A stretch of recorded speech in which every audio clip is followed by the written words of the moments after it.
නාරි සිරි කැන්දන දිරි කතුන් දිරි ගන්වන නිසිලියන් හැඩ ගන්වන රන්මලී ගුණවර්ධන. අයබෝවන්. ඔව් රන්මලී ගුණවර්ධන ගැන කතා කරනකොට ඇත්තටම රන්මලී වෘත්තීය හා කාර්මික පුහුණු අමාත්‍යාංශය ඒකාබද්ධව මෙහෙවන කේශ ලාවන්‍ය හා රූප ලාවන්‍ය පාඨමාලාවල උපදේශිකාව විදිහට කටයුතු කරනවා රන්මලී ගුණවර්ධන මහත්මිය. ඉතින් රන්මලී දැන් කියන්නකෝ බලන්න දැන් ඔබගේ මේ රූප ලාවන්‍ය කටයුතුත් එක්ක කේශ ලාවන්‍ය හා රූප ලාවන්‍ය දෙකක්ද කේශ ලාවන්‍ය රූප ලාවන්‍ය? ඇත්තටම ඔව් ලංකා මේක සබ්ජෙක්ට් එකක්. දෙවිදියකට ඉගෙන ගන්න ඕනේ. කේශලාවන්‍ය පිළිබඳ වෙනම පාඨමාලාවක් රූපලාවන්‍ය පිළිබඳ වෙනම පාඨමාලාවක්. ගොඩක් වෙනස් දේවල් අපිට තියෙනවා මේ දෙකත් එක්ක කතා කරන්න. ඔව් ඒ වෙනස් දේවල් තියෙනවා කියන්නේ කේශලාවන්‍ය හා රූපලාවන්‍ය ගැන කතා කරන්න ලසන්ත ඇත්තටම මනාලියන් දෙන්න දිහා බලන්න. මනාලියන් දෙන්න දිහා වැඩිපුර බලන්න එපා ලසන්ත. මොකද මේ අපි සාමාන්‍යයෙන් කාන්තාවක් එහෙම නැත්නම් යුවතියන් විතරයි තමන්ගේ රුව සහ කේශ කල්යාණ ගැන උනන්දු වෙන්නේ. නමුත් මේ ලසන්තත් ළඟ ඉන්න මේ ලසන්ත වගේ අයත් ඉන්න නිසා අපි පිළිම පාර්ශ්වය ගැන කතා කරන්නට ඕනේ. මේ කොහොමද ඔවුන් තමන්ගේ රුව ගැන සැලකිලිමත් වන්නට ඕනේ? තමන්ගේ කොණ්ඩේ ගැන සැලකිලිමත් වන්න. ඇත්තටම ඔව් කාන්තාවන් පමණක් නෙවෙයි අපේ පිරිමි පක්ෂයත් තමන්ගේ සපුව ගැන දැන් සැලකිලිමත් වෙනවා. ලසන්ත ගැන මම දන්නේ නැහැ. ඇත්තටම ඒක ගොඩක් වටින දෙයක්. ඉස්සර කාලේ වගේ නෙමෙයි. දැන් අපේ පරිසරය එච්චරම පිරිසිදු නැහැ, වාතය පිරිසිදු නැහැ, දූවිලි කුණු හැමතිස්සෙම තියෙනවා. ඒ විශේෂයෙන්ම අපි මූණ ගැන ඉස්සෙල්ලා කතා කරොත් දැන් කාලේ අපි කියනවා හැමෝටම පිරිමි ගෑනු ભેදයක් නැහැ. ෆේස් වොෂ් එකක් පාවිච්චි කරන්න, ඒ වගේම ටෝන් එකක් පාවිච්චි කරන්න, හැම සැලකිලිමත් වෙන්න හැම ගැන, ඒ වගේම හැම ඇදෙන වැඩ කරන්න එපා, හැම රැලි වැටෙන්න ඉඩ තියෙනවා. ඒ වගේ ගොඩක් දේවල් අපි මේ දෙපක්ෂයටම අවවාද දෙනවා. ඇත්තටම එහෙම නැති වුණොත් දැන් තියෙන තත්ත්වෙත් එක්ක අපේ රූසප්පු ආරක්ෂා කරගන්න ටිකක් අමාරුයි. විශේෂයෙන්ම හැම ඉතාමත් සියුම් හැමක් තියෙන මුහුණේ. ඉතින් ඒ වගේම හැමට යම් කිසි ආබාධයක් ඇති වුණොත් ඉස්සෙල්ලාම ඇස් වටේ කළු වෙලා ඒවා පෙන්නුම් කරනවා. ඉතින් මේ දේවල් නැති අපි දැන් ඉතාමත් විද්‍යාත්මකව දියුණු සමාජයක ඉන්නේ. ඒ නිසා ඕවා හරියට පිළිපදින්න ඕන විදිහවල් අපි ඇත්තටම මේ දෙපාර්ශ්වයටම අවවාද දෙමින් කියලා දෙනවා. ඔව් ලංකා රන්මලී මදකට අවසර දෙන්න. මොකද ලංකා තියෙන රූපලාවන්‍ය ගැටලු ඔක්කොම ඊට පස්සේ අහගන්න. දැන් රන්මලී කියන්නේ විශේෂ රූපලාවන්‍ය ශිල්පිනියක්. ඒ වෘත්තීය පුහුණු අමාත්‍යාංශය හා සම්බන්ධව වගකීමෙන් කටයුතු කරන කෙනෙක්. මේ ශාස්ත්‍රයේ බෙහෙත් කියන්න කාටවත් බෑ. රූපලාවන්‍ය ශිල්පිනියකට මේ බෙහෙත කරන්න කියලා කාටවත් අයිතියක් නැහැ. නමුත් ඊට වැඩිය වගකීමෙන් යුතුව ඒ කටයුතු කරන්නට ඕනි රජයේ මැදිහත් වෙලා නිසා. ඒ කියන්නේ තරුණ තරුණියන්ගේ හැකියාව සුවිශේෂ ප්‍රාගුණ්‍ය මතු කරගෙන ඉදිරියට ගෙනීමේ සියලුම අවශ්‍යතාවය සහ සියලුම වගකීම ඒ වගේ අයට පැවරෙනවා. රන්මලිත් ඒ වගකීම් ධාරිනියක්. මේ නිසා ඔබ වගකීමෙන් කටයුතු කරන්න. අපිට වගකීමෙන් කියන්න ශේෂ්ත්‍රයට ඇතුළත් වන්නා වූ නවීනයන්ට ප්‍රවීණයන්ගේ යොමු කිරීම මොන වගේද වෘත්තීය පුහුණු අමාත්‍යාංශයට තියෙන්නේ? ඇත්තටම ගොඩක් වැදගත් ප්‍රශ්න ගන්න ඇහුවේ. අපේ දරුවන්ට වෘත්තීය පුහුණුවක් මාර්ගයක් ගයන් එළියේ මම මෙතන සරි ලසන්ත වෘත්තීය පුහුණුවක් නැතුව ගොඩක් අපේ දරුවන් ගෙවල් වලට වෙලා ඉන්නවා. ඉතින් අපි ඇත්තටම මේ කරන දේ ගොඩක් හොඳයි. ඒ වගේම නිවැරදි පුහුණුවක් අපේ අතින් අපේ දරුවන්ට ලබා දෙනවා. ඒ දරුවන් රටකට ගියත් ඇත්තටම පස්සට යන්නේ නැති වෙන්න හොඳ අවබෝධයකින් හොඳ දැනුමකින් වැඩ කරන්න අපේ ගවර්න්මන්ට් සිලබස් එකක් තියෙනවා. ඇත්තටම NVQ සහතිකපතක් තියෙනවා. ඒ සහතිකපත මුළු ලෝකෙම පිළිගන්නවා. ඉතින් ඒ වගේ හරිම හරි ප්‍රොෆෙෂනල් සිලබස් එකක් එක්ක තමයි අපි වැඩ කරන්නේ. රටේ මුළු දීප ව්‍යාප්තවම පැවැත්වෙනවා මුළු රටේම මේක මුළු රටේම පැවැත්වෙනවා. අපි තමයි ඇත්තටම ප්‍රයිවට් සෙක්ටර් එකයි ගවර්න්මන්ට් සෙක්ටර් එකයි කම්බයින් වෙලා මේ දේවල් කරන්නේ. අපේ දරුවන්ගේ අතින් කවදාවත් රූපලාවන්‍යයට හෝ කේශලාවන්‍යයට වරදක් සිදු නොවෙන්න නිවැරදි දැනුමක් ලබා දීම අපේ යුතුයකමක් අපේ වගකීමක් වෙලා තියෙනවා. ඉතින් මේ දේවල් අනිවාර්යයෙන්ම වගකීමෙන් ඉතාමත් දැඩි ආඩම්බරෙන් ඉෂ්ට කරනවා කියලා මම මගේ දරුවන් වෙනුවෙන් කියනවා. ඒ නිසා තමයි වගකීමෙන් යුතු වගකීමක් තියෙන අය අපි සුබ උදෑසනක් බැඳිමිට ආරාධනා කරලා වගකීමෙන් යුතුව සියලු ශ්‍රේෂ්ඨයන් කරා මාධ්‍ය සත්කාරය කරන්නේ මේ වන විට ඔබ හොඳටම දන්නවා. ඒ විශ්වාසය අපිට තියෙනවා. ලංකාගේ ප්‍රශ්න ටිකයි රන්මලී පිළිතුරු ටිකයි ඔන්න බාරයි. නෑ ඇත්තටම මේ රන්මලී කිව්වා වගේ දැන් වගකීමෙන් ඕනේ අපි ඕනම වැඩක් කරන්නට. ඉතින් ඒ වගේම තමයි දැන් අපි අද මනාලියන් දෙන්නෙකුත් ඉන්න අපේ මැදිරියට ඇවිල්ලා හැබැයි දැම්මම පෙන්නන්නේ නැහැ.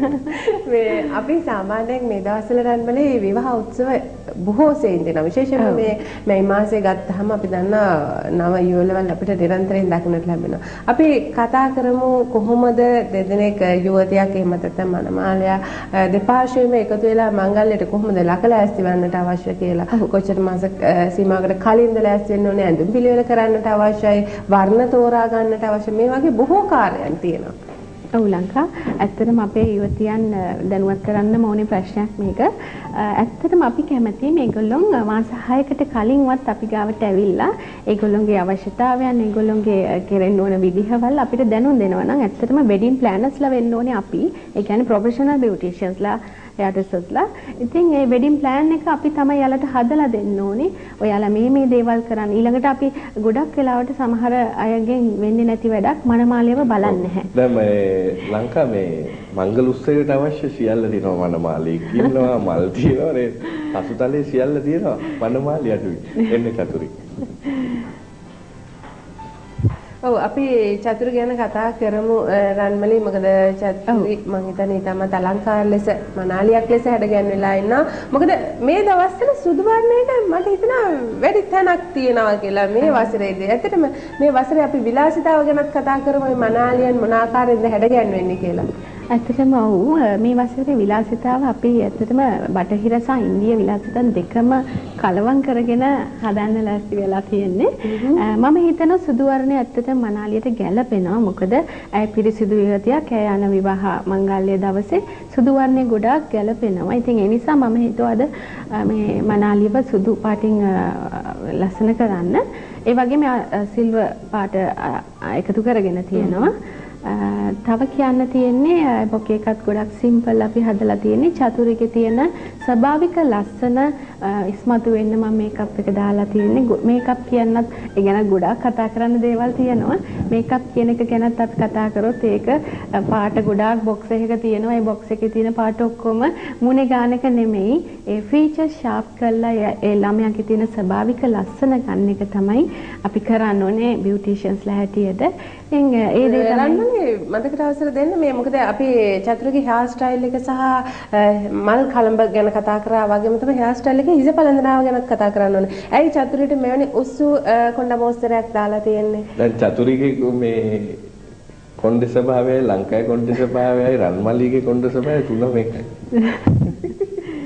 ඇත්තට මෙහෙමයි චතුරිට මූණේ හැඩයට යාට ටිකක් කොණ්ඩේ උස වුණාම ගොඩක් ලස්සනයි. අපි ඇත්තටම මූණේ හැඩයත් එක්ක තමයි හෙයාර් ස්ටයිල් එක තීරණය කරන්න ඕනේ. ඒ වගේම අර චූටි කෑල්ලක් මම ඉස්සරහට දාලා තින්නේ. ඒකෙන් යාගේ මූණේ යම්කිසි මොකක් හරි පළල බවක් හරි මොකක් හරි ඒරියා එකේ තියෙනවා. ඒක පොඩක් අඩු කරලා පෙන්වන්න පුළුවන්. ඒ වගේම වෙනම ලස්සනක් එකතු වෙනවා.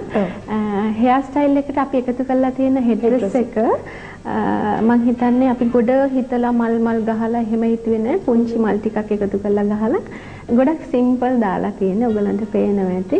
මම හිතන්නේ මනමාලියක් කියන්නේ මල් කරත්තයක් නෙවෙයි. ඒ වගේම මේකප් ගොඩ පුරවගත්ත කෙනෙක් නෙවෙයි. මේකප් ලොරියෙකුත් නෙවෙයි. මේකප් ලොරියෙකුත් නෙවෙයි. ඒ වගේම අපි ආභරණ ගැනත් කතා කරමු. ඔව් ඒකත් ගොඩක් සිම්පල් නෙක්ලස් එක නම් අපි දාලා තිනවා ටිකක් හෙවි වෙන්න. ඒ අරෙන්න කරාබු දෙක සිම්පල්. ඊට වඩා ගොඩක් ජුවලරිස් යට දාලා නැහැ. පොඩි වල්ලු ටිකක් විතරයි. චතුරි අපිට පුළුවන් නේද 60 මොස්තරය ගැන කතා කරන්න? මම හිතන්නේ චතුරි පොඩ්ඩක් අපිට චතුරි ලංකාව පැත්තට හැරෙන්න.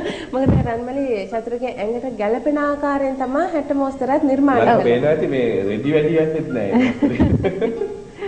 ඇත්තටම ඔව් චතුරිගේ ලොකු පළල් ස්ට්‍රක්චර් එකක් නැහැ. ඉතින් ඒ නිසා අපිට යාට මේ උරහිස්සක් නැතුව හැට්ටෙ මෙහුවම වැඩියෙන්ම ලස්සනයි කියලා හිතුවා. ඒ වගේම තමයි මේ වර්ක් එක ගැන හරිම ලස්සනට හැට්ටේ සහ සාරිය වර්ක් කරලා තියෙනවා. අපි පොඩ්ඩක් ගැනත් කතා කරමු. ඔව් ඒකත් සිම්පල්. අර සුදු පාට සාරියේ ගොඩාක් තියෙන පාළු බව යවන්න ගොඩක් සිම්පල් සිල්වර් වර්ක් එකක් අපි දාලා තියෙන එකට.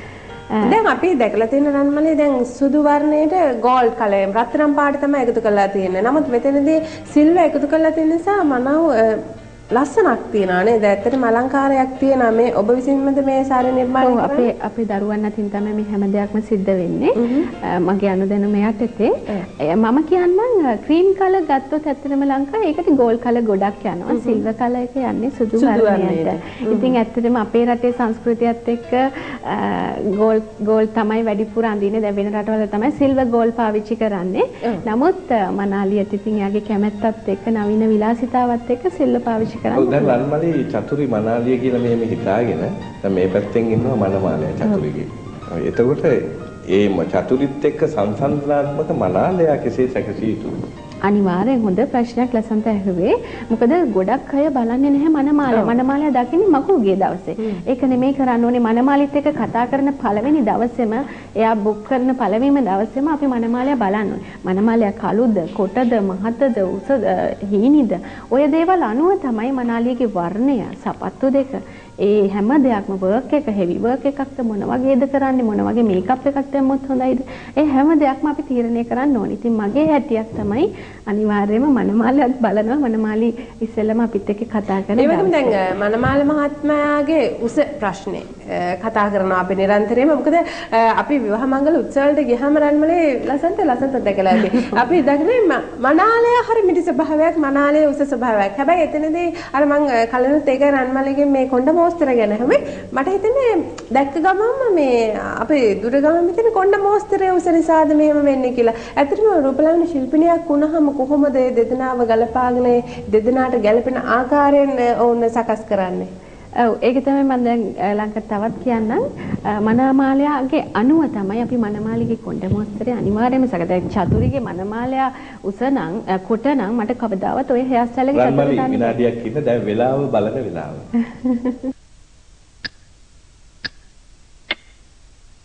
රාජ භෝජන පරාදයිනේ. රජ කෑමකට නම් ඉතින් මිහිරි කෑමම තමයි. මිහිරි කලෙක්ෂන් අංක 61 මහාවිද්‍යාල මාවත කොළඹ 13. ඔව් දැන් ලංකාවේ සියලු ලියන් ලස්සනයි. හැම ගැහණියක්ම රජිනක් කියන්නේ ඒකනේ. කිසිම අවලස්සන කිසිම කැත එහෙම කිසිම කෙනෙක් නැහැ. ලස්සන කියන්නේ පිළිවෙල. පිළිවෙලට කොණ්ඩේ පීනනවා නම් පිළිවෙලට අඳිනවා නම් පිළිවෙලට ගමන් කරනවා නම් පිළිවෙලට හැසිරෙනවා නම් පිළිවෙලට ජීවත් වෙනවා නම් එයා ලස්සනයි. පිළිවෙල සහ පිරිසිදුකම. පිරිසිදුකමක් තියෙනවා. ඒක තමයි මනාලියක් කියන්නේ මනා වූ ලියන්. ලියන් මනාලියන් වෙන දවසට කොහොමද ඉන්නේ කියලා තමයි අපි කතා කරන්නේ. දැන් අපි කතා කර හිටියේ ලියන් මනාලියන් කරන්න මනාලයන්ගේ වැදගත්කම. අපි දෙතනින් ආයි පටන් ගන්න පුළුවන්. ඔව් දැන් අපිට ඕන උඩරට මනමාලිය ගන්න පුළුවන්. අපි ගංගානිටත් කතා කරන ගමන් ගංගානි ගලන්න ගංගාවක් වගේ. ගංගානේ උඩරට මනාලියක් ලෙස තමයි සැරසෙලා ඉන්නේ. ගංගානිගෙත් අපි විශේෂත්වයක් දකිනවා. ඔව් සම්ප්‍රදායික උඩරට මනාලිය නෙමෙයි. ඔව්. ඒක තමයි මම කිව්වේ විශේෂත්වයක් අපි දකිනවා කියලා. අපි මුලින්ම ගංගානිගේ සාරි නිර්මාණය ගැන කතා කරමු. මොකද ඇයටත් සුදු වර්ණය තමයි භාවිතා කරලා තියෙන්නේ. සුදු වර්ණය තමයි ලංකාවේ. ඒ වගේම ඒකට පර්පල් කලර් එකකින් අපි පොඩි වර්ක් එකක් එකතු කරලා තියෙනවා. ලංකාවේ සාරි වර්ක් කරන මේ ලංකාවේ මේ රන්මලි මේ සාරි වර්ක් කරන විදිහ මේ ඔබද කරන්නේ? අනිවාර්යෙන් මගේ අනුදැනුම ඇතුව අපේ දරුවන් තමයි මේවා සිදු කරන්නේ. ඉතින් අපි හිතුවා මේ තනි සුදු වර්ණයයි සිල්වර්යි එකට වඩා තා පොඩි විශේෂයක් ඕකට කරන්න. ගොඩක් සිම්පල් බියුටි එකක් අයි තරම් දෙන්න. ඒ නිසා අපි පර්පල් වර්ණයක් ඕකට එකතු කරලා තියෙනවා. ඒ වගේම බොකේ එකටත් පර්පල් පොඩි ස්ප්‍රෙඩ් එකක් දාලා තියෙනවා. හෙඩ් ඩ්‍රෙස් එකටත් ඒ වගේ. එතකොට අර යම් කිසි වෙනස් දැකීමක් අපිට දකින්න පුළුවන්. ඇත්තටම මම හැම වෙලෙම බලන්නේ වෙනස්කමක් ඇති කරන්න ඕනේ අපේ මනමාලිටත් අපේ හැම කෙනාටම. නමුත් ඒ ගැළපෙන වෙනස්කමක් වෙන්නම ඕනේ. රන්මලි තව එක පැත්තක් දැන් මේ මනාලිය සහ සියල්ල දකින්න ගමන් තව එක පැත්තක් මම කතා කරන්නට ඕනේ. දැන් අපි හිතමුකෝ දැන් ඔබ බාර ගන්නවා මනාලියක් හැඩ ගන්නවා. නමුත් ලංකාවේ බොහෝ දෙනා වගකීමෙන් ඒ කාර්ය කරනවා. සමහර අය ගෝලියෝ යවන්නේ දෙන්න. ගිහිල්ලා මොන හරි තියෙන දෙයක් දානවා. ඒ සියල්ලත් ඔක්කොම එකතු කරනවා. දැන් මේ දකින්නා වූ දෙයට අනවශ්‍ය විදිහට මුදල් අපි සාරියක් මනාලියක් විදිහට හැඩ වෙන්නට අපිට පුළුවන් නම් ඒ වියදම අඩු කරගන්නට පුළුවන්. දහස් ගණන් මුදල් ලබා ගන්නවා. මේ කාර්යය ඒ තත්ත්වයට පත් කරපු බොහෝ දෙනා ඉන්නවා. ඒ සියල්ලත් එකතු කරගෙන ඒහා සංසන්දනාත්මකව මේ නිර්මාණය ගැන කතා කරනවා. ඔව් ඇත්තටම හොඳ ප්‍රශ්නයක් ඇහුවේ. අපේ රට අනේ මන් දන්නේ ඇයිද කියලා මේ එක එක මට්ටම් වලට ගිහින් තියෙන්නේ. අපිට පුළුවන් මේක මේ මනමාලිගේ පැත්තෙන් බලලා එයාගේ බජට් එක, ඇත්තටම එයාගේ වියදම් දැරිය හැකි ප්‍රමාණය බලලා මේක ලස්සනට සහ වියදම් අඩුවෙන් කරන විදිය කියලා දෙන්න.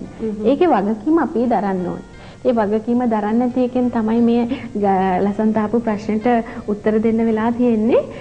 ඒක දරන එක අපේ යුතුයකමක් වෙන්න ඕනේ. ඒ යුතුයකම අපි බාර ගන්න. ඒ යුතුයකම දකිනවා මේ ආභරණ කටුලේ දැක්කහම මේ සරල බව, ගංගානිගේ තියෙන චාම් බව අපි දකිනවා. ඔව් මේ වෙනස් ආභරණ කටුලයක් නේ අපි කිව්වේ ලසන්ත වෙනසක් වෙලා තියෙනවා කියලා උඩරට මනාලියක් වුණත් ඇයි මේ වෙනස සිදු උනේ රන්මලේ? ඔව් මම ලංකාවට කිව්වනේ අපි ටිකක් දැන් ඉන්දියානු සහ දෙකම කලවම් කරගෙන යන්නේ බටහිර කියන එක. ඉතින් මං හිතුවා අර තැලි මාල ටික ඔක්කොම දාගෙන ට්‍රැඩිෂනල් මනාලියක් වෙන්න පුළුවන්. ඇත්තටම නිලම ඇඳුමක් අඳින මනමාලියෙකුට ඒක වෙන්නම ඕනි. දැන් මෙයා මම හැදුවේ ටිකක් වෙනස් විදිහට මේ සිම්පල් කරලා අද ලංකාවට මේ පෙන්වන්න ගේන්න. ඉතින් අපිට මං හිතන්නේ ලොකු නරකක් වෙලා නැහැ මේ ගංගානිට මේ ආභරණ වලින් කියලා. ඒ වගේම දැන් අපි සාමාන්‍යයෙන් මනාලියක් දකිනවා සුදු ඇඳත් රතු පාට එහෙමත් නැත්නම් ගෝල්ඩ් වර්ණයෙන් ආභරණ පනන්දලා. නමුත් මෙතනදී අපි දකින්නේ ගංගානිට පනන්දලා තියෙන ඔබ සිල්වර් වර්ණයම. ඔව් ඇත්තටම මේ සුදු වර්ණයත් එක්ක ගෝල්ඩ් ආභරණ පැළඳීම ඒ තරම්ම ලස්සනක් තියෙනවා කියලා මම දකින්නේ නැහැ. එහෙමනම් යාට ක්‍රීම් කලර් එකක් එහෙම නැත්නම් බිස්කට් කලර් එකක් ඒ වගේ චුට්ටක් ඒ වර්ණයකට ගියොත් තමයි රත්තරන් ආභරණ ගැලපෙන්නේ. ඒ වගේම තමයි දැන් අර කෙටි අතක් තියෙන දැන් අපි සාමාන්‍යයෙන් උඩරට ඇඳුමක් දැක්කම බෝරිච්චි අතක්. එහෙම නැත්නම් දිගටි බෝරිච්චි අතක්. නමුත් හරිම චාමෙට පුංචි අතක් දාලා තමයි හැටේ නිර්මාණය කරලා තියෙන්නේ. ඇත්තටම සිම්පල් වෙන තරමට මනාලියක් ලස්සනයි කියලා මම හැමතිස්සෙම ලංකටත් කියන්නේ. ලොකු කෝඩි වෙලා මෙහෙම දාලා සමහරුගේ ලොකු අත් දාලා එහෙම ඉන්නකොට මනමාලිගේ ලස්සනට වඩා පෙනෙන්නේ අර හැටේ අතයි ජුවලරි ටිකයි. ගංගානේ අපිට හැටේ තවත් මම හිතන්නේ ගංගානේ මේ පැත්තට හැරෙන්න. ඒකට අපි මුතුළු මිතුරන්ට හැටේ පේනවා. ඉතින් ඒ ඔබට හොඳින් දැක බලා ගන්නට පුළුවන් ගංගානේගේ හැට මෝස්තරත් මෙන්න මේ ආකාරයෙන් තමයි මම හිතන්නේ ඇඟේ ෂේප් එක ඒ ආකාරයෙන් හැඩය තියෙන ආකාරයෙන් තමයි සාරි ජැකට් එක නිර්මාණය කරලා තියෙන්නේ. දැන් ලංකාවේ මංගල උත්සවයක් ගත්තොත් දැන් මේ අපි ඔබ දකිනවා දැන් ගංගානේ එච්චර අපහසුතාවයකට නෑ. දැන් මෙතන අර පැත්ත හැරෙමු ගංගානිය අපි. දැන් එතන දැන් රන්මලි දැන් අපි බලමු. දැන් මේ වගේ නිර්මාණයක වැඩි වෙලාවක් ඉන්නේ නැහැ. නමුත් මනාලියක් මංගල උත්සවයේදී දවසම ඉන්නවා. ඇත්තටම වදයක් විදිහට. ඇත්තටම වදයක්. ඒ නිසා ඒ කිලෝ ගණන් මේ මාළ එල්ලගෙන කටු කිලෝ එකක් දෙකක් කොණ්ඩ කටු හිසේ පළඳගෙන මේකෙන් නිතරම පුළුවන් මනාලියන් හොඳ රූපලාවන්‍ය ශිල්පිනියක්. කතාව ඇත්ත. මොකද